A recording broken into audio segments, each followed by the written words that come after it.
Muy buenas, nosotros somos el grupo 8, conformado por Nicolás Valdebenito y Joaquín López, del ramo IE 3433, Diseño de Circuitos Integrados Analógicos. El día de hoy le vamos a presentar nuestro proyecto de otra totalmente diferencial. El primer bloque que tenemos es el bloque de polarización, que está conformado por un PMOS en el riel superior y un NMOS en el riel inferior, ambos conectados como diodos.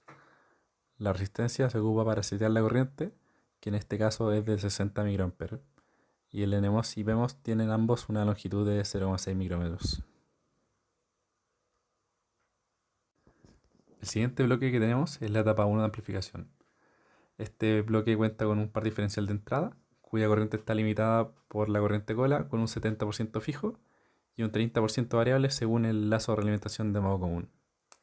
Además, cuenta con una carga activa PMOS y en total esta etapa nos brinda una ganancia de 24 decibeles. En la segunda etapa de amplificación contamos con transistores PMOS en configuración CS con carga activa NMOS y además incluimos capacitores de compensación de 1,5 picofarad como técnica de separación de polos. También incluimos resistor de anulación de 670 ohm para disminuir el efecto en el margen de fase del cero adicional que crea el capacitor. Esta etapa nos proporciona 32 decibeles de ganancia, con lo que tenemos un total de ganancia en lazo abierto entre la etapa 1 y 2 de 55,5 decibeles. Para mantener fijo el modo común de salida en 2,5 volts, tuvimos que implementar un lazo de realimentación de modo común. Para esto, tuvimos primero que implementar un bloque que identificara el modo común de la segunda etapa, y este fue el circuito que utilizamos. Esta topología cuenta con un offset en el modo común medido de alrededor de unos 170 mV, pero decidimos ocuparlo ya que presentaba un buen desempeño en las pruebas y no incurre en una gran pérdida de ganancia como sería un divisor resistivo. Por último tenemos el bloque de feedback en sí, que recibe como entrada el modo común deseado y lo compara con el modo común que está actualmente en la segunda etapa de amplificación, y según esto aumenta o disminuye la corriente cola para mantener fijo el voltaje modo común.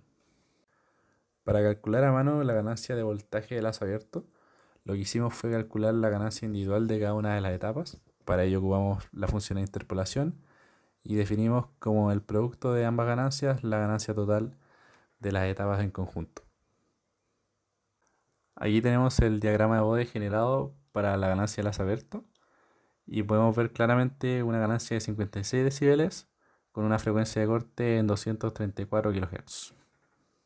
Dentro de las especificaciones del diseño, con cálculos a mano, se llegó a que la ganancia del voltaje fue de 935 volt partido por volt. Sin embargo, con las simulaciones esta bajó considerablemente hasta 686 volt partido por volt, por lo que este requerimiento no se cumplió. Luego, para el producto ganancia ancho de banda, el resultado de la simulación fue de 161 MHz. La disipación de potencia de casi 15 mW se cumplió con que el voltaje de entrada común fuera de 2.5 volt y hubo un leve error entre el cálculo a mano y la simulación en la excursión de salida que terminó siendo de casi los 5 volt del riel. La CMRR, PSRR y el rango dinámico no los pudimos calcular. La capacitancia total del amplificador fue de 3 picofaradios, lo cual es menor al máximo permitido, al igual que la resistencia total que fue de 56.8 kΩ.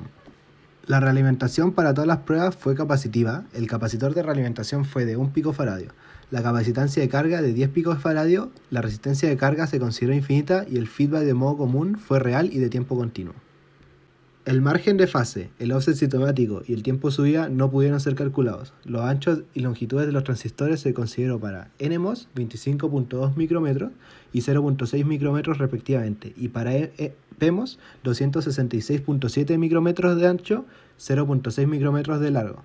Para el circuito de polarización se utilizó el indicado en los requerimientos.